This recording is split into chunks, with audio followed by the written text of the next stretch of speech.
ফিরলেন বিএনপির ভারপ্রাপ্ত চেয়ারম্যান তারেক রহমান।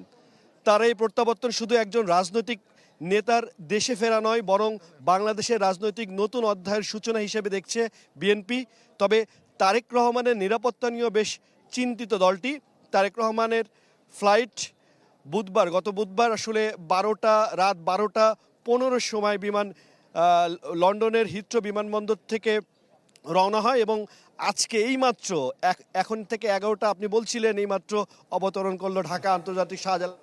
হিরণ আমাদের সাথে কথা বলছিল বিমানবন্দরের বাইরে থেকে। আপনারা ইতিমধ্যে লক্ষ্য করেছেন চ্যানেল 24-এর পর্দায় তারেক রহমান পুরো প্রক্রিয়া শেষ করে ইতিমধ্যে শাহজালাল আন্তর্জাতিক বিমানবন্দরের অভ্যন্তরীণ অবস্থান করছেন এবং সবার সাথে কুশল বিনিময় করে তিনি পুরো পরিবার নিয়ে এগিয়ে আসছেন। আমরা আশা করছি যে ঠিক কিছুক্ষণের মধ্যে তিনি তার যানবাহনে এয়ারপোর্ট থেকে বেরিয়ে আসবেন। আমরা লক্ষ্য করেছি যে এয়ারপোর্টের বাইরে ইতিমধ্যে অসংখ্য নেতাকর্মী ভক্ত তারা সড়কের দুই প্রান্তে অবস্থান করছেন।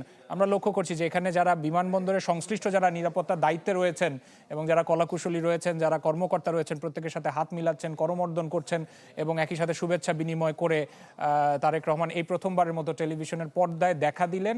এখন পর্যন্ত আমরা যতবার লক্ষ্য করেছি তিনি বিমানে অবতরণ করার পরে আমরা বিএনপি বা তারেক রহমানের ব্যক্তিগত ভেরিফাইড ফেসবুক পেজ থেকে তাকে এবং তার পরিবারকে দেখছিলাম। এই মুহূর্তে আপনারা টেলিভিশনের পর্দায় দেখছেন এবং সবার সাথে কুশল বিনিময় করতে করতে এগিয়ে যাচ্ছেন হাস্যোজ্জ্বল। কেননা তিনি আজকে সকালবেলা, বাংলাদেশ সময় সকালবেলা তাঁর পেজ থেকে একটা পোস্ট করা হয়েছিল যে দীর্ঘ 6,314 দিন পর তিনি বাংলাদেশের আকাশে প্রবেশ করেন। খুব স্বাভাবিকভাবে তার জন্য একটা আবেগঘন মুহূর্ত। আমরা লক্ষ্য করছি যে বিএনপির স্থায়ী কমিটির সদস্য এবং যারা কেন্দ্রীয় নেতা তাদেরকে বুকে নিয়ে তারা স্বাগত জানাচ্ছেন এবং একই সাথে অভ্যর্থনা জানাচ্ছেন যেই নেতার জন্য তারা অপেক্ষা করছিলেন। বিএনপি মনে করছে যে তারেক রহমানের দেশে ফেরার মাধ্যমে খুব স্বাভাবিকভাবে নতুন করে তাদের রাজনৈতিক যে গতি, সেই গতিটা নতুন করে একটা নতুন মাত্রা পাবে। এবং কেন্দ্রীয় নেতারা ইতিমধ্যে লক্ষ্য করেছি যে তারাও 1 থেকে 1.5 ঘন্টা আগে বিমানবন্দরে প্রবেশ করেন একে একে এবং আমরা তার প্রমাণও দেখতে পাচ্ছি যে সারিবদ্ধভাবে প্রত্যেকটা নেতা বুকে জড়িয়ে ধরে বিএনপির ভারপ্রাপ্ত চেয়ারম্যান তারেক রহমানকে স্বাগত জানাচ্ছেন বাংলাদেশের মাটিতে। তারেক রহমানকে কি কেউ দেখেনি? অবশ্যই দেখেছে, কিন্তু তিনি দীর্ঘ 17 বছরের উপরে সোশ্যাল মিডিয়াতে অ্যাক্টিভ ছিলেন।